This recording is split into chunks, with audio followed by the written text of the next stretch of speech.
Hello everyone, this is Chrism, and I'd like to invite you to another conversation about your Kundalini awakening experience.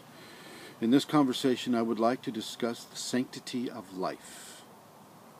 All life is sacred. All expressions of life, from the lowest viral form to the highest angelic form of life, all life is sacred. One form of life is not more sacred than another because it's politically correct in our society to consider it so. And in this context, I'll discuss people who are vegetarians, are fruitarians, and people who partake of the denser proteins such as in the flesh of other animals. All life has sentience. Even though humans can't always measure it by the scientific method, sentience still exists. Sentience in plants exists and is real and is sacred, just as sacred as you or I. And yet, life on this world is predicated on the consumption of other life at this time. Not saying that that's going to continuously be the case, but it is the case at this time. This is why I will suggest that for your consuming of food, I will suggest organic, humane methods of procuring sustenance. Talk to those plants. Talk to your crops. Talk to your garden. Talk to the insects that help your garden. Be at ease, and for the animals that you may partake of, help them be peaceful. Help them live a beautiful life. Sometimes I'll have turkey, and at the same time I feed the wild turkeys. I love them. I talk with them. Friendships with them. They understand because they eat life too. They eat the insects and the plants, and those lives are also sacred. Everybody really, but the humans understands that all life is sacred, and we live on a world that consumes one form of life to sustain another. Can you think of one form of life that does not consume some aspect of the mineral, plant, or animal kingdoms?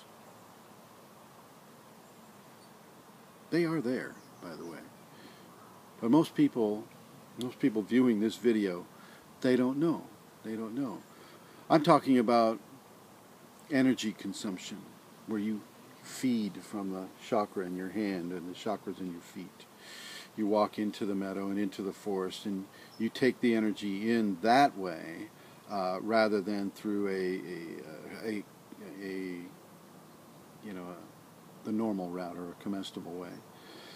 You take the energy. You don't take all the energy. You just take some. You take some. You care. At this point, if you're able to do that, you understand the dynamics of life on this world. You understand what you need to do to sustain yourself without taking the life of another. Okay? So these are things that I'd like you to consider. Eat as organic as you can. Eat as humanely as you can. Don't go into guilt. Don't call yourself a graveyard or because you eat dense proteins. Don't call yourself better than another because you're a vegetarian. Be humane in how you harvest your plants. Plants too can feel. Everything feels. Not just flesh animals. Everything feels. And so keep that in mind. And understand that it's okay It is okay, especially when you have that in mind. And this brings to the idea of the Native American way of appreciating the consciousness in all things. And I want to congratulate that culture for keeping that information alive up into these times, but also hopefully for practicing what they preach. Thanking the corn for its harvest. Thanking the deer for its harvest.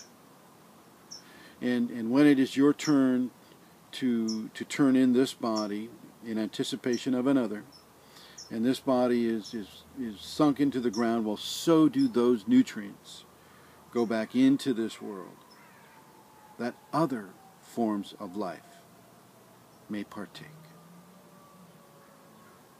Thanks for watching.